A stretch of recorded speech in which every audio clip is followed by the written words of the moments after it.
delighted to welcome you to our first Research Associate talk. This is another Research Associate this year, Annina Rüst. And I'm also pleased that Annina Rüst, a colleague from the University of Massachusetts, will be introducing Annina. Before I introduce Andrea, I just wanted to remind you of a few other events that are open to the public. We welcome students. I'm glad to see some students here, faculty, members of the community. Every Friday here we have what's called Feminist Friday. We basically open up this space, and we have some spaces in the other house for folks to come who want to write collectively, so be in a space with others to write or to meet in the other, maybe doing some one-on-one discussions or sharing of work in progress. And we also welcome your ideas for open mic or for discussions or for music sort of at around 4. So that's open, and that's 1 to 5 every Friday. Our next talk will be at Smith College in Seeley Hall 207 on October 24th from 4:30 to 6. And Valentina Cardo, who is sitting right there, will speak on twittering women or tweeting candidates, the 2012 U.S. presidential election. And since we have an election coming up in November, I think that will be fun to hear about the gendering of discourse in political campaigns. And then on October 31st, Halloween, here, Sandra Matthews, who is an esteemed photographer and colleague at Hampshire College, will be talking about her own work, and you can see it right here, and photographs of and by women.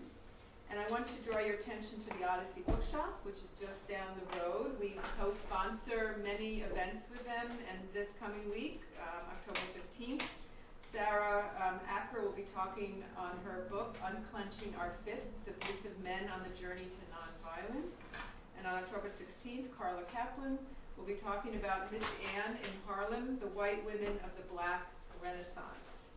I invite you also to visit our website. We have Twitter, Facebook, and there you can actually access a 5-college-wide calendar on many, many gender studies events. I also want to thank Nairi Rubinian, who is our program coordinator, and she's the one both behind the scenes and in the scenes, so to speak, in putting together our programming and keeping the center running. So thank you very much. And Sarah Wentworth, and I'm sorry, I don't know, remind me of your Miranda are helping us document our activities. So we're pleased that they're with us. And I'm going to pass around 2 clipboards. One asks you to let us know how you found out about the event. It's helpful for our statistics. And if you're not on our listserv and you'd like to be, you can fill out your email and name, and then we'll take it from there. So I'll just pass this around. Okay, without further ado, I'm very, very pleased to introduce to you our introducer, Andrea Rüst, who is Assistant Professor of English at the University of Massachusetts in Amherst. She's published articles on television, video games, and new media, and she's currently completing a book manuscript on civil rights era film, mass culture, and the psychoanalysis of race. I want to read that book. She also teaches classes on African American culture, film, digital media, including video game theory and culture. And as a matter of fact, she is the facilitator of one of our learning communities, which is part of our new media theme. And the learning community that she facilitates on race, gender, and media involves undergraduate students in a number of projects, including, I think, the production, too, of games, but also the analyses of the producers of the games and representations of race, class, sexuality, abilities, etc., in video games, among other things. And I'm sure if you have questions about that, she'd be happy to answer those as well. So without further ado, Andrea.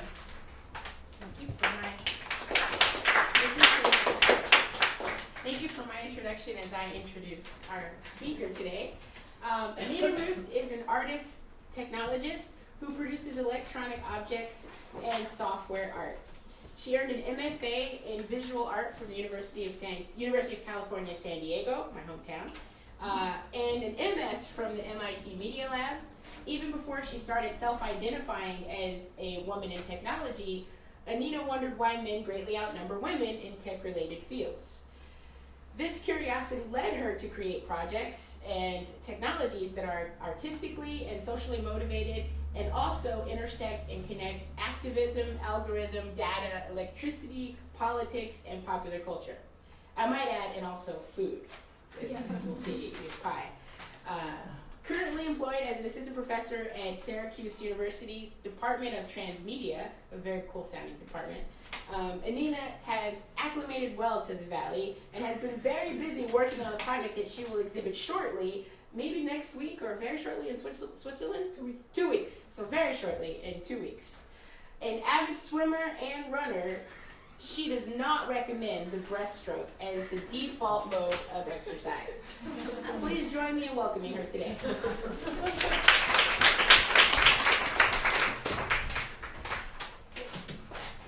Thank you, Andrea. That was an awesome introduction. So I self-identify as a woman in technology. I didn't study computer science like the 18% here. So my training is in art and technology, as Andrea already said. And so my approach to technology, even before I started identifying as a woman in technology, was a lot more sort of, or possibly very self-directed in any case, and also maybe a bit less formal than if, let's say, I had studied computer science. So, when I started identifying as a woman in technology, a famous woman in technology, her name is Hannah Wallace. She is a professor at UMass Amherst. She told me that another woman in technology had told her that if you are a woman in technology, it's very likely that, and here's the quote, that you will, at some point in your career, give a talk about women in technology. So here I am, and if there are any women in technology here, or if you're at some point going to identify as a woman in technology, then you'll probably also give a talk about this. And this has to do with the fact, so these talks are fairly common. this has to do with the fact that there's just not very many women in technology, or sort of like in the technical field or the technical workplace. It's kind of difficult to say, like in technology in general. And this wasn't always like that, and I just want to sort of show that when computers were first created, women made up a large quantity of, or a large fraction of the the programming workforce, and the computers themselves were designed by men, like created or sort of like engineered by men, but the software was done by women. Okay, so and they invented a lot of sort of programming tricks and things that we still use today, like the subroutine. And so one of the questions, obviously, when I started identifying as a woman in technology, I asked myself, why are there so few women in technology? And so I'm gonna introduce two different forms of explanation, sets of explanation. So brace yourselves. Okay, so and I'm gonna try to do this really quickly. So why are there so few women in information technology? Assessing the role of personality and career choice is a paper that came out in 2008, I believe. Yes, 2008, in the Journal of Economic Psychology. And what the authors are saying is, and I'm going to modify this magnify this a little bit, is the small number of women in engineering, physics, chemistry, computer science, and other similar fields has variously been attributed to discrimination, differences in ability, or choice. And then they say, we show that men and women differ systematically in their interests, and that these differences can account for an economically and statistically large fraction of the occupational gender gap. So it's certainly not discrimination. That's what they're asserting here. And basically the study found, these are my words, I think. The study found that men and women who preferred activities where they got to systematically manipulate objects, tools, and machines were more likely to choose IT careers. Men, on average, scored higher in the area of this type of preference. So this is kind of like how they came to that conclusion. They gave people this occupational this test about occupational personality and somehow figured out that by scoring and looking at the data they got back, that's what they figured out. There's another study also from the field of psychology that's a little bit older, but only just a little bit. This is from 2001. It's called the Study of Mathematically Precocious Youth. And what it means, what does mathematically precocious means? It means it's people who in middle school and like high school tested really well in math and other things possibly, but like math specifically. And basically what the study found is that women had a preference for working with the organic while the men favored inorganic objects. Now that's like somewhat vague. Also the women, this is more maybe a little bit more less vague. The women valued people contact in their work and on average had better verbal skills than the men. And the researchers attribute the fact that women were not choosing engineering, physical science, and preferring careers in other fields to these abilities. So because they prefer inorganic objects. So I think that these studies were done in, there's no slide for a purpose. I think that these studies were done in a scientifically correct way. I don't think, however, sort of as looking at as the self-identifying woman in technology, I don't think that these studies really identify the problem. So I also find that when they are, I actually find them more harmful than helpful because, yeah, as you will see. So I also looked at another set of studies, and that's a much more straightforward set of studies. It's studies that went and talked to people in the field and asked them questions and focus groups and so forth. And basically what they found out, this is a study that was done, it's called Floss Polls. It was free, libre, open source software policy support, Floss Polls, that was done by researchers at Cambridge University, and it was done in the open source software community. And what does that mean for those that don't know?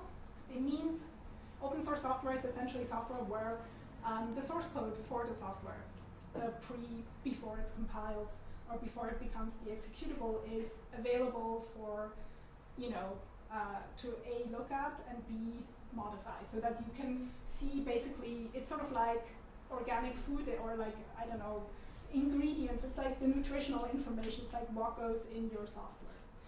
Okay, so they found out, they sort of went straight ahead and asked a question regarding the Floss community as a whole. Have you ever observed discriminatory behavior against women? And a large portion of the men answered no, and a large portion of the women answered yes, but there are also women in this section and women and men who said yes, there's discrimination, but this is kind of like what happened. And I'm only showing a sort of excerpt, like there are other questions that they ask. For whom is it easier to get acknowledgement for work in the open source software community? And then, so the female respondent said, a large portion of the female respondents, 62.5%, said for the men it's easier, and 81.2% of the men said for nobody it doesn't matter. Also, almost half, 48% of the Floss in the study had been asked out on a date by male members of the community. 11% of these women said that this happens frequently. Women also reported that they got more attention as women rather than as open source software participants. So they're sort of like, what is the state of this community, or why is this? And the researchers found, and this is again somewhat excerpt-like, anyway. So the researchers found that women's disinterest in participating in the free and open source software community is seen as a choice. So it's like, if they don't want to participate, that's, their choice. And if you explain the lack of women as being caused by the culture, that would threaten the idea of individual autonomy. So the open source software community is very self-governed in the sense that, I don't know how to explain it, like, it's largely sustained by volunteers and not by like corporate structures, and they take a large amount of pride in sort of self-governing and, you know, letting the best code win and stuff like that. And so, so individual autonomy is a big part of that sort of this somewhat libertarian like idea. And essentially, and the researchers say, this is the voice of the researchers, the acknowledgement that there are gender differences in practice sits uncomfortably and is often perceived as divisive in itself, as we have seen. This means that basically, if you bring up, for example, I'm on a mailing list that's about computer networking and sort of like surveillance and, you know, things like cultural issues that go with computer networking, like surveillance and privacy. And if you bring up gender or feminism, and it's not necessarily me that brings it up, that just creates like a chain reaction that's extreme, that eventually has to be, or is eventually, doesn't have to be, but like eventually the moderators will tell everybody to stop posting about the topic, because it's such a chain reaction that gets out of hand. Like you get, you know, 50 emails per day of people who are like on various threads of the conversation fighting each other.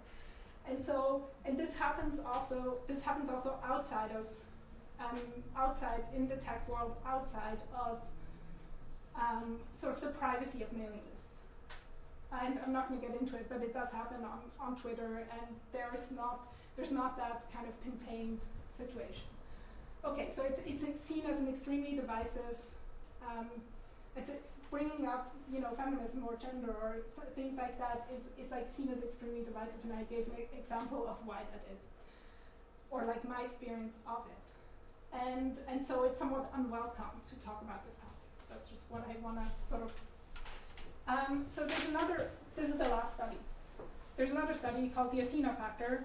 It was recorded by the Harvard Business Review, and it basically found the same things as the previous, or similar things as the previous study, but it also tracked women over time, and it found that when women at the point of 35 to 44, the amount of women that drop out of technology starts to increase. So like women start dropping out of technology, and it depends on different fields, different general fields. And the reasons that they found was that essentially, like, one of the reasons was hostile macho culture, extreme work pressure, and compensation.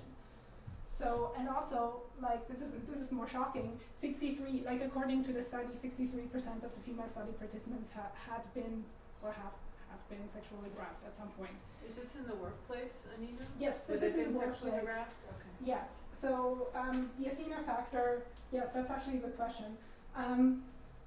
It studied not women in the open source software community, but women who worked in companies.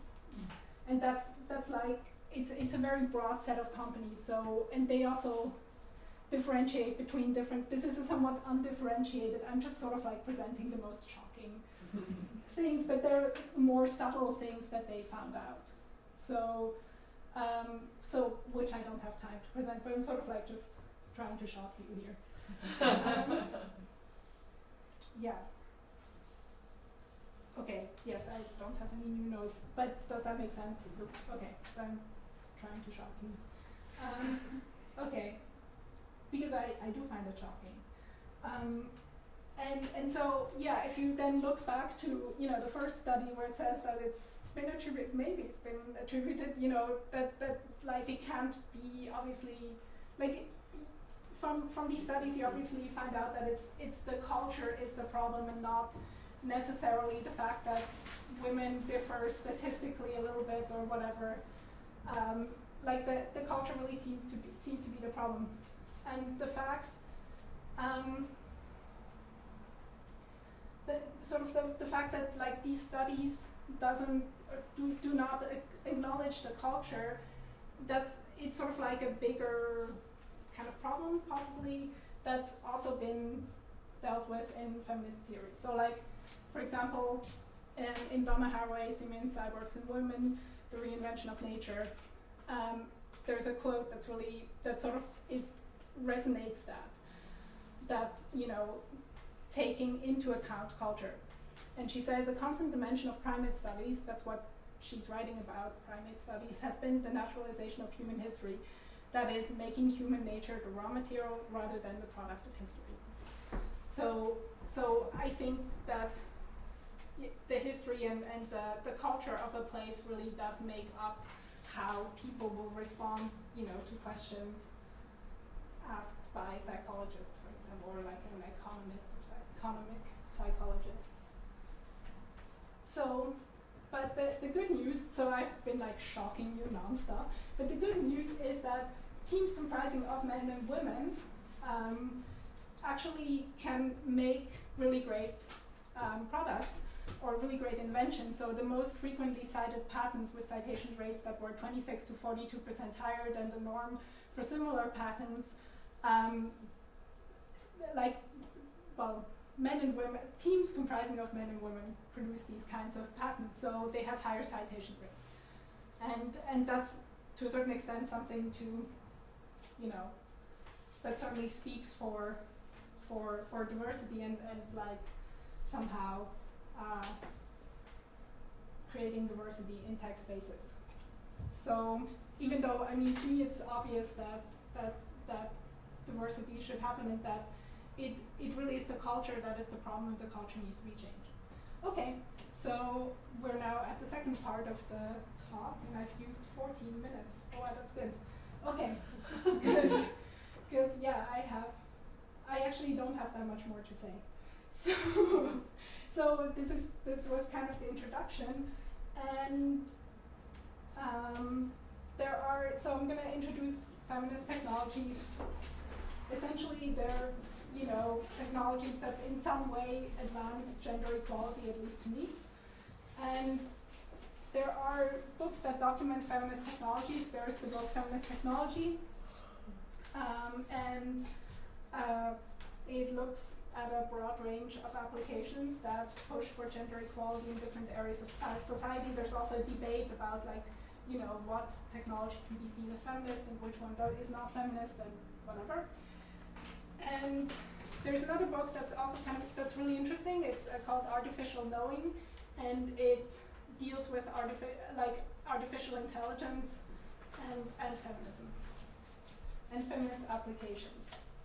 So then there are a lot of to get children, like a diverse set of children into technology. There's a bunch of different. There's lots of different, or not lots of different, but there's quite a few toys. For example, Goldilocks that connects narrative play with engineering, and this is from the Lifelong Kindergarten Research Group, the Pico Crickets. There's the robotics, and there's lots of crafts. It connects crafts with robotics. Then this is another one that's possibly a little bit more designy by Aya Badir. And I think these things are really great, but what I want to do, or what I'm mainly interested in, is the workplace and making stuff for the workplace. So this is the project that I'm currently working on, and it doesn't really solve any problems. It more like creates problems, and basically what it does is it puts pie charts onto pies, and so it's made for an exhibition to be sort of publicly viewed, and that's basically its only function, to sort of amuse in this kind of happy robot way, or angry robot actually. Okay, so I'm going to exhibit this in Switzerland, in Bern, and so that's the capital city of Switzerland. And these are, I was sort of looking at data for pie charts, and for example, I looked at a data set which is the graduates of undergrad computer science, like bachelor in computer science or whatever it's called. The different institutions. And I found that there is in fact one university that last year has not graduated a single woman in computer science, but only for men. So the University of Neuchâtel. But then there are other ones that have 3 women and 7 men.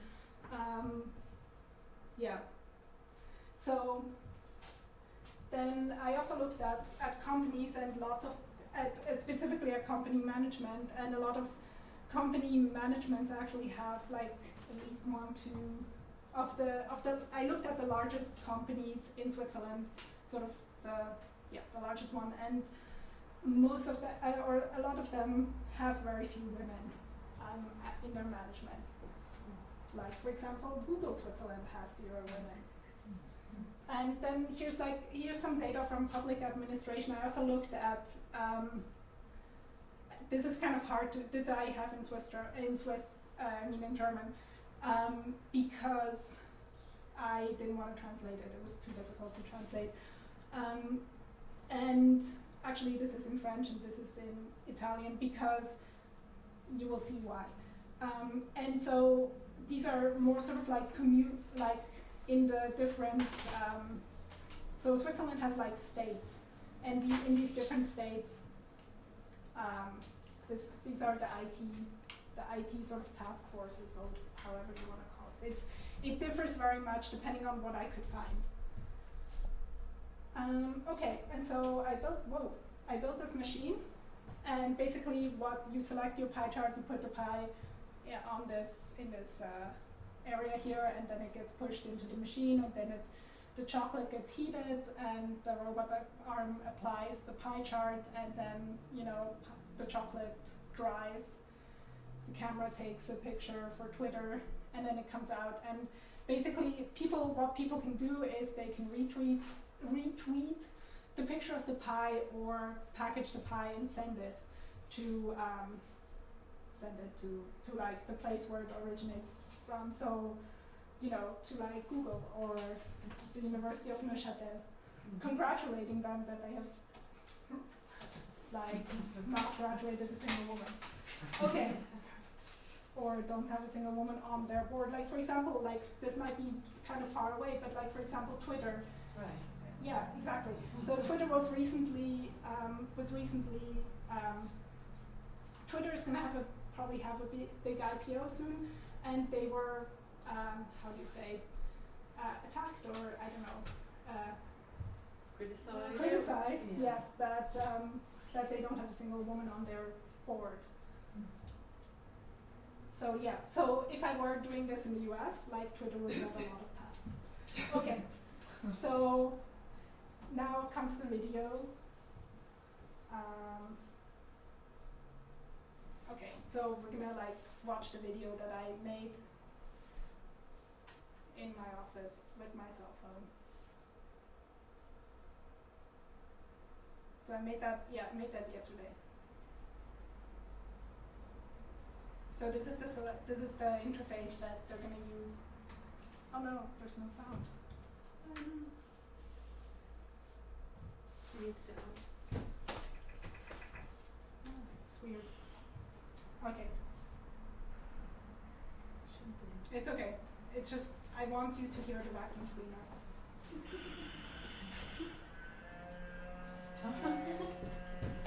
It's kind of funny with the sound. Okay.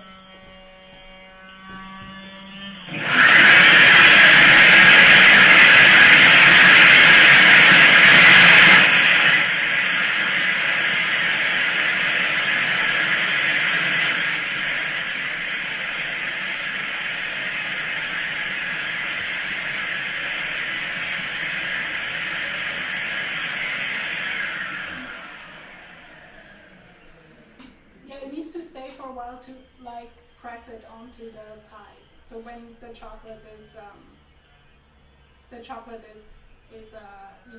warm and melty.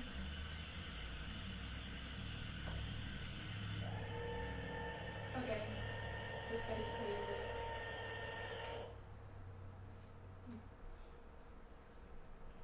No, actually there's a picture, yeah. So yay, there's a picture, and you can like retweet it. I will set it up to automatically tweet. I think the Twitter handle is @PieRobot.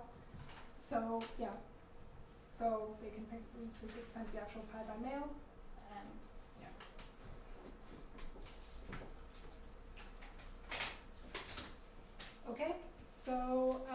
want to make, so the next thing after I get back from this exhibition is I want to make this as a website. So basically, I've already done some web development for this project, and I want to like increase this and make sort of like these things that people can like make. Like people can basically upload pictures of their pies and map gender data onto it, and then share it through social media. And it's a somewhat heavy-handed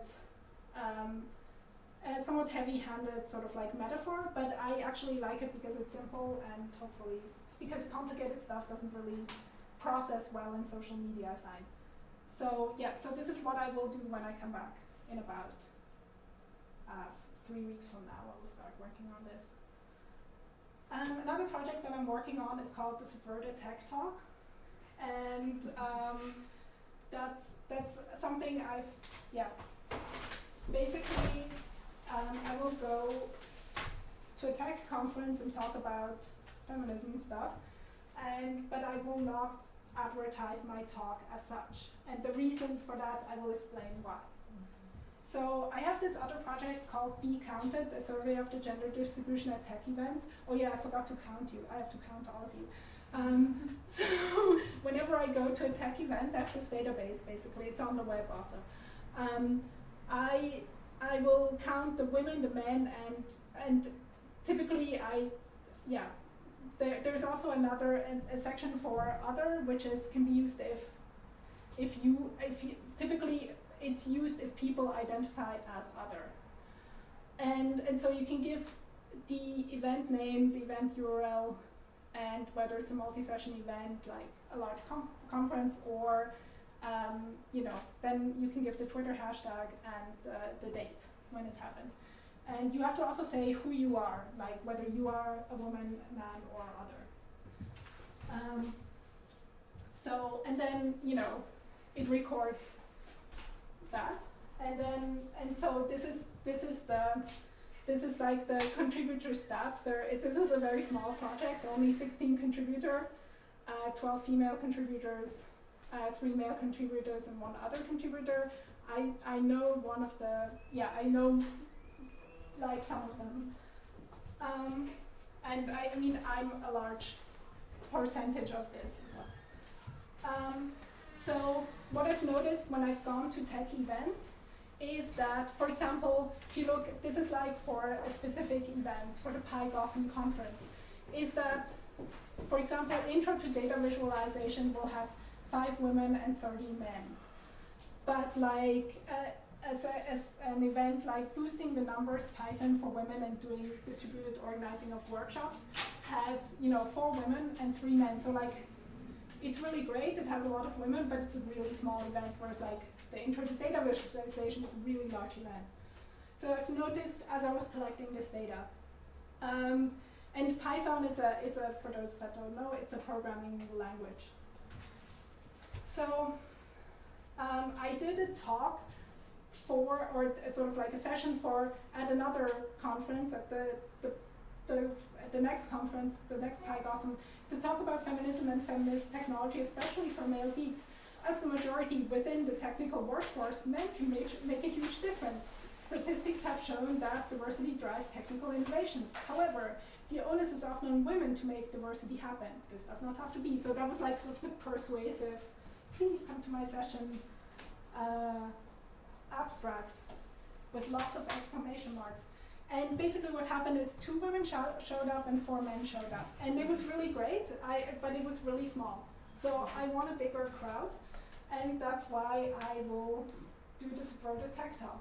So basically, what I will do is, I have actually done, I've applied to the big PyCon with the topic cooking food with Python and Arduino. So the reason why I'm doing that is I'm trying to be relatively, and I'm making it ostentatiously about technology, and I will not disappoint. I have no interest in disappointing my audience. And so I've applied to PyCon, and I hope they have received a record amount of submissions. And I've also been coached by somebody from the Pi Ladies chapter in Boston who sort of, she doesn't know, but she sort of explained to me how I have to advertise my talk to get as many, like to actually get into the conference and then get as many. So thanks to her.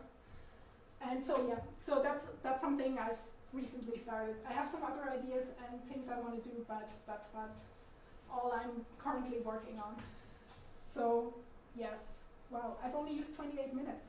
Excellent. So yeah, thank you. Yes, this is my website. This is my Twitter handle. I don't tweet a lot at all. I'm very restrained. And this is my recent article. It has the same intro, but a different second half.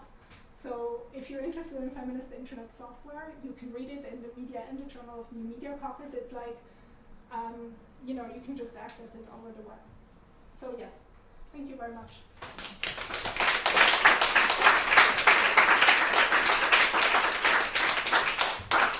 So do you have any questions? Yes. So I just wanted to go to start from the very last thing that you talked about, this conference you're going to. Well, first of all, I really enjoyed the talk, sorry. Thanks. It was great.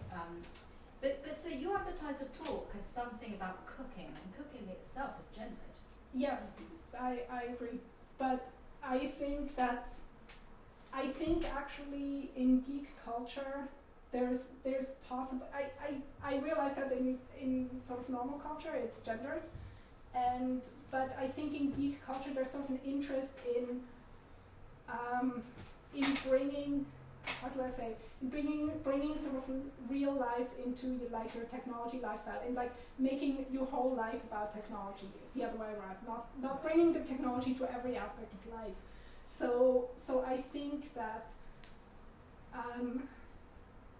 even if like it doesn't necessarily have to be in this way, like cooking, and it's not like So it's a little bit about bringing the personal into the technological. So it's a little bit about feminism. Yes, somehow. Well, no, not really. I mean, like you can make it very low, sort of like, unfeminist, like Wired's Geek That issue. Like they have this Geek That, and they don't have a Geek Mom issue to go with it. So like you can, it depends how you spin it. I have a question, like, did you understand what I was saying, or are there any things that I should explain, or any things that I presented as too shocking and you want more context, or? If you could say more about the culture in the workplace that makes it so unfriendly for women, Yeah. and maybe some of your thoughts of what should be done to change it, practical On a practical level. approaches, I mean, there are probably a lot of things, and I mean, I'm also implicated, right? Like, I'm part of it as well. I teach, I work at a university, and I also have to ask myself the question, like, how do I teach? Do I have enough examples of projects made by women? Do I have,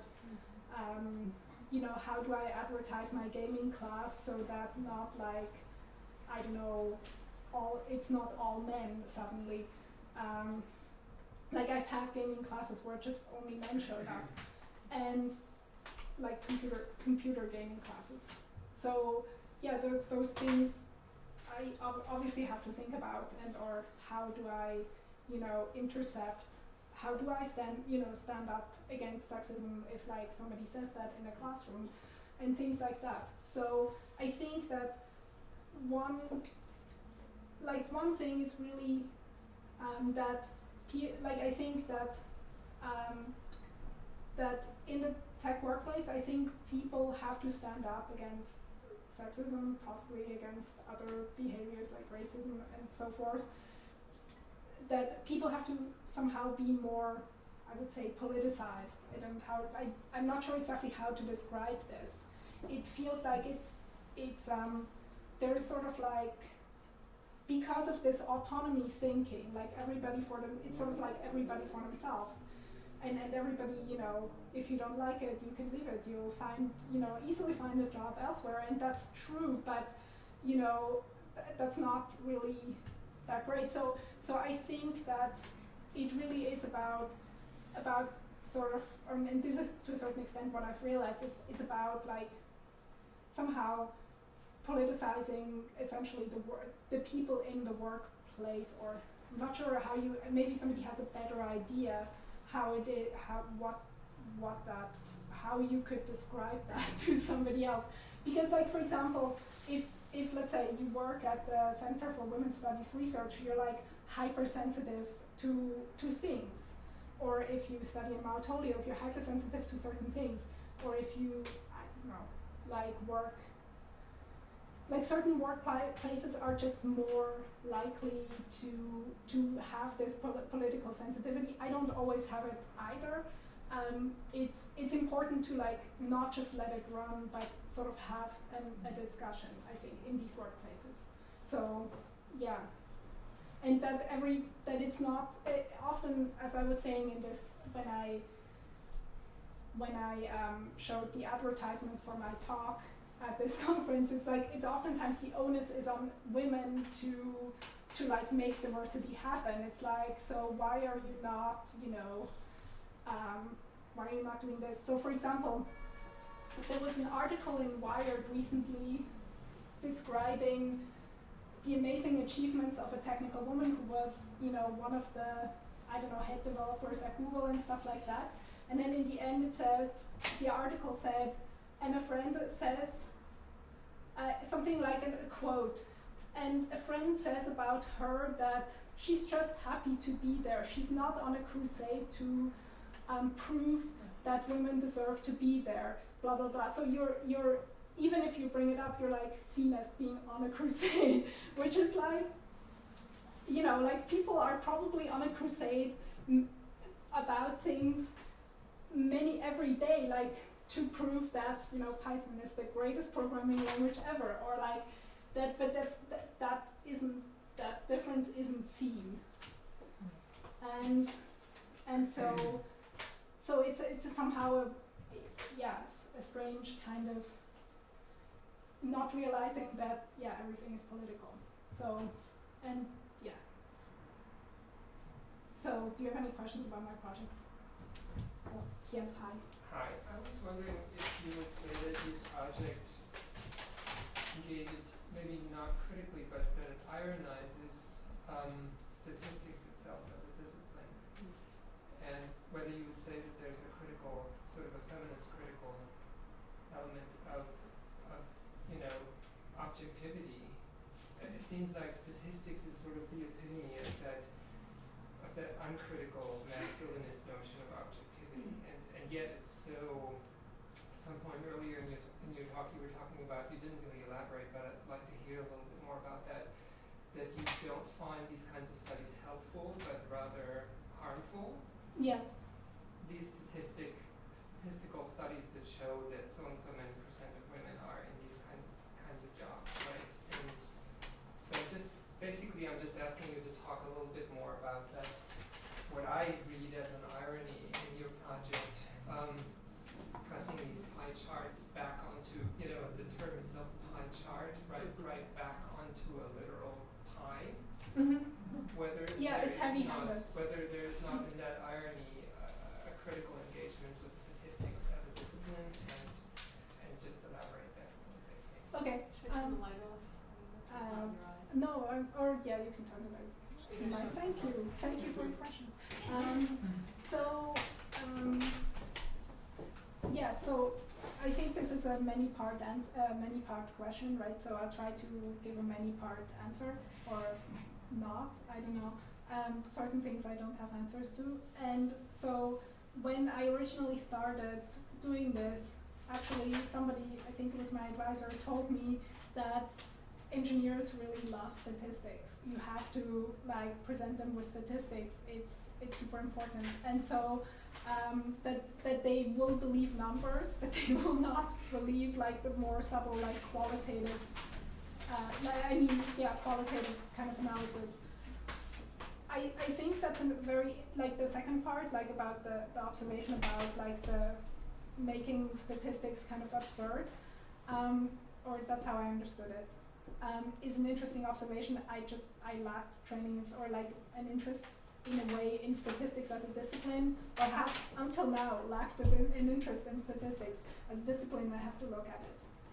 So maybe in like 4 weeks I will be able to give you an answer. So, sorry. And what else was I supposed to answer? That was it. You weren't supposed to answer. Okay. I was just asking you to elaborate a little bit about that irony, what that quality of that irony is. Oh, okay, yeah. The quality of the irony is, or in my view at least, is that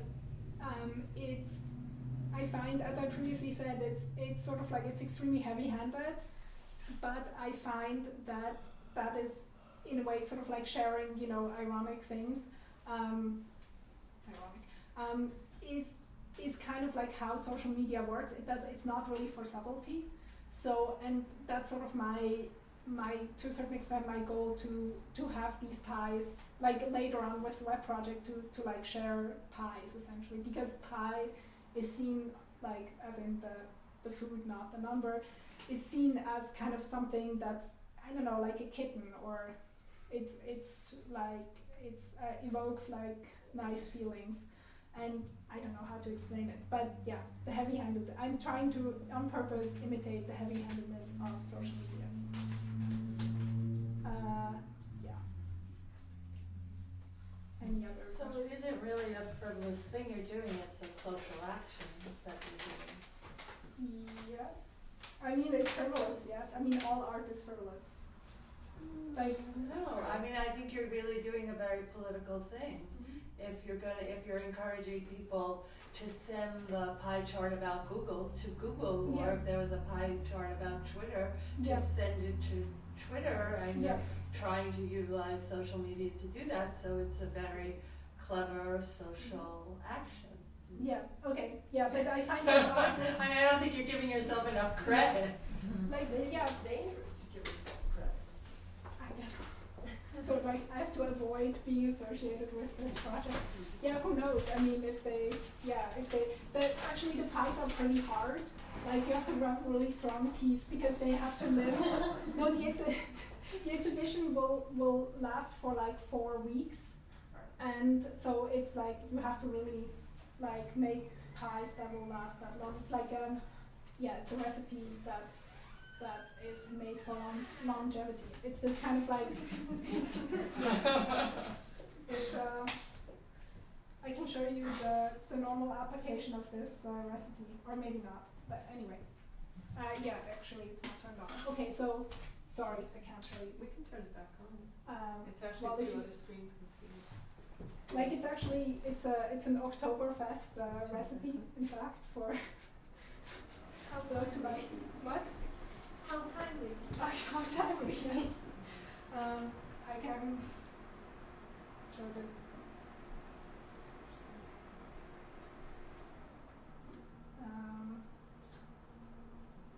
Somehow this doesn't.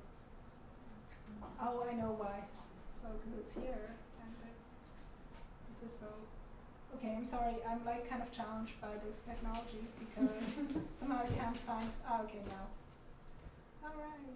Hey, come on. Actually,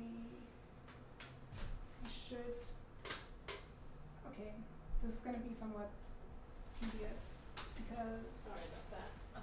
No, it's actually not your fault. I set it up like this on purpose, and now I'm suffering from it. Shoot. So I'll describe it. It's this these hearts that they sell at Oktoberfest and similar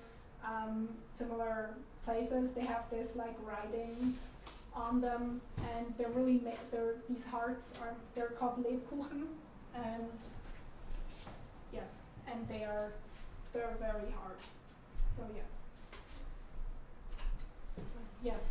I just want to sort of add on to this part of the conversation, particularly about materiality, because I think part of what you're doing is not just pointing out some of the ironies in statistics, but you're making it material in at least 2 ways, maybe more, in the actual object of the pie, but also in the image. And I think that's what you're pointing to when you talk about social media, because the image as it circulates on Twitter is something that can be turned into a meme, right? And the meme is one possibility that can happen, and that's why those kinds of things have such, reach and impact.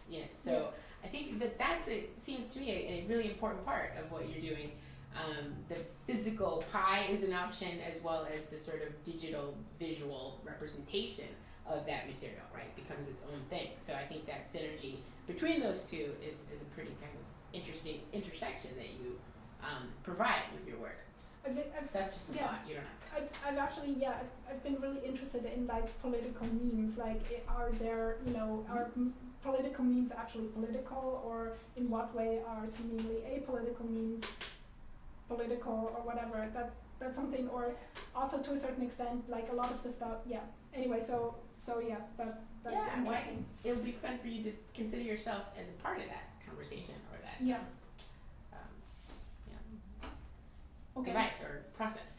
But the other thought is that I just keep going back to the question of what can be done in the workplace, and I kind of think a little before that as well with some of the examples that you showed that are available for young girls in technology, because it seems like this is a problem that has to be addressed on multiple fronts, and there needs to be sort of greater visibility about this as a problem that spans all of these sort of generations and key points in development.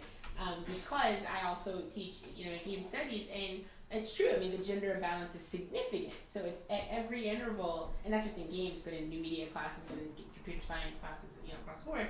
So it seems that there needs to be a sort of target force, this sort of politicized action and intervention at all of these stages, right? It's that kind of problem, that it's not just that there's so many women trained in these areas who then enter the workplace and have to deal with this culture of discrimination. It's that even before that, the numbers are thinner, right? They're not there. So it's just I'm stating something that's obvious enough to us, but that also just complicates the problem, right? I think about this when I think about race too, and diversity in other ways in technology, and it's the kind of problem that has to be addressed across the board at all of these key points of development. Yeah, because it doesn't make sense. Also, like the Goldie blocks and the sort of the training doesn't make sense if like there are roadblocks in the process later. I also wonder if you brought in sort of a transnational analysis, and I think of in areas I know that I've talked to African women, for example, who are engineers or who work in technical fields, because those fields are available to them, and in fact there are fewer liberal arts colleges to go to, for example. So it's sort of, you're an educated person and you're looking for a profession, but there's ways in which the socialization is, you would think, would lead to some form of discrimination, but in fact it doesn't. So in fact, if you look at some of the, even the Middle East, etc. So I think in some ways it's a question of matching the availability of particular paths, and not sort of, I'm feeling sort of fatigued by this whole discussion about STEM and why aren't there more women, and I feel like that we haven't really gotten to where we need to be,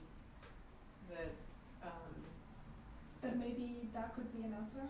well, that if there are no alternatives available, that women do quite fine. Yeah, actually, a colleague of mine at Syracuse University did a study where she, on an existing data set, where she found out that she studied women of different, like, sort of like different class backgrounds or something, or different just backgrounds, and she found that women who were blue collar would be more motivated, or not necessarily motivated, I don't know how to best it, but like would stay in engineering programs or in computer science programs, despite the low numbers, or despite whatever they might need there. So that essentially that it depends, like that was what she found, and I don't know how to interpret that really. I mean, you know, one of the reasons Smith College established a school of engineering was to Yeah. increase their diversity, Yeah. because they found that women, particularly women of color, Mhm. were interested in engineering Ah, okay. as a profession. Ah. And so I think that's So, another yeah, that's interesting the- point, yeah. that it may be the professionalization, sort of, when you talk about the technology or the tech workplace, which one Yeah. are you talking about? And Mhm. so I think, you know, gender, class, race, I think you really have to look at these together, not Mhm. just gender alone. Yeah, I've And read a lot of, I've read a lot of studies, it's just, these are sort of the ones that I can most shock with. And so I understand, but it's also in a way, to a certain extent, there is, like, in a way, I can use these studies to sort of explain it to myself. That is, or not how to explain it to myself, but to explain to others what, you know, the basics are. I think this is possibly more subtle than just the basics. The basics are, it's a strange environment where you will find strange behaviors. And so yes, I think that's, yeah. Well, just to be kind of direct about it then, would you say that some of what you said is that you could be putting your own career and economic future of your own career in jeopardy by addressing this issue at all? And that possibly, you know, whether you are working hard to climb out of poverty, Yeah. if you are working hard to climb out of poverty, would Yes. you take this on? And how do you feel about the future in your career as you take this subject on? I personally, I think And that, then I think yeah. about that also in terms of larger Yeah. class and social and economic. that's a really Race good factors. thing to bring up. I will tell a story in just a sec, but I personally, I think I can ruin my career in many more Yes. ways.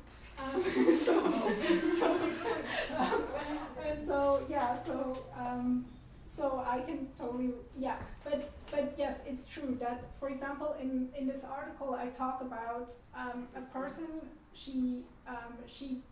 what she found in her workplace was, so a lot of technology workplaces have these chat channels, so where people chat, you know, it's not really about like chatting like, hi, how are you doing, but more about work-related issues, like if you're not in the same room or if you're not maybe even in the same country, you can sort of stay in touch and discuss things. And she found they had this, in her workplace, they had this chat bot. It's like a program that responds to certain chats. It was called the That's What She Said bot. And it would respond with these like jokes, like basically it's like a joke. It's like you say something and then it says, that's what she said. And she just found that, I find that incredibly sexist. And so she wrote a bot called the Talkback bot.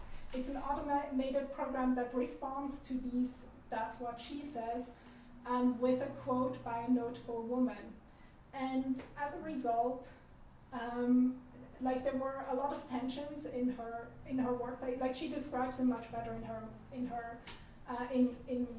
the article. I interviewed her for the article. She said that she was much more scrutinized suddenly, like, you know, what is it, like, I to a certain extent feel that too. I feel like I'm somewhat vulnerable because I do this, and because all my behavior, even if I behave badly, that, you know, reflects back on my work. So that's one thing, but it then, because it's such a cool project, eventually got like publicity on the blogs. And what happened was that people responded by saying, I would have, you know, in these blogs, I would have never hired this person and stuff like that, and, you know, and things like that. So there's also, there are other people who've actually lost their job by tweeting things and doing things. So, yeah. But yes, I can ruin my life much better. So, question, but I mean, I'm sorry, I'm not familiar with, you know, I come to this from a literary perspective. Yeah. And the way, you know, I really appreciate the possibilities of, you know, an expression like pie chart and the possibilities of taking a metaphor and putting it, you know, literally. I wanted to hear more from you about the maker's culture, because that is a culture I'm not familiar with, and it seems like part of the process is the medium for you. You could have chosen any way to express that, and just, you know, hired people to make pies and put them, or make a video. You have so many ways. You yourself, you work with many media, and I was wondering why the choice of having robots and arms. This whole idea about the pie moving through this and this, moving through this. I was wondering about if you could explain more about the interest in the maker's culture and the way this is processed. Okay, yes, so the reason why I chose not to, today you can get machines that will just draw a pie chart onto your pie or whatever, or something like that. There are chocolate like printers that print in chocolate and make these really intricate like designs. I can't afford that, and B, I also think that this kind of moving through the space and stuff is like, it's like this exhibition, like it's sort of the robot entertainment kind of thing. So the reason why these pie charts are lying around is because of, you know, so people can, like, it's not just one thing, one object, but people can look at the object and experience the pie charts in a sort of more direct way. It's, yeah, that's why I did that. But but it's also like an assembly line. Yeah. It also creates, at least when I saw that I thought of the assembly line, I thought of working class, I thought of people who work on those lines that have lost their jobs because you have your robotic arm that does what they used to do. So to me, it goes beyond just stamping some statistics on a pie. It's much more about the relationship between production or modes of production, and to what extent those modes of production are creating inequity rather than creating, raising someone's standard of living. I mean, I thought of all those things when I saw this. So I think there's a way in which there's an analysis that could go along with the actual presentation that goes beyond women in the tech place or women sort of and statistics. And the vacuum cleaner. Yeah, the vacuum cleaner is a very conscious choice. I actually recently found a pump that could do all of this with much less noise, but I love like the noise of the vacuum cleaner. So yeah, because it's this, yeah. Okay. Okay, well, we actually have pie, unstamped pie. It's not yet part of a statistical study. There's pumpkin pie and strawberry rhubarb pie, and you're welcome to have a piece, and we have some, like have a cup of tea or coffee. You can just continue to talk informally. To thank Andrea for introducing Annina. Thank you. And Annina, thank you for your talk, and thank you for inspiring us to think sort of beyond the oven. I guess it's terrible, but sort of the idea that the relationship between the workplace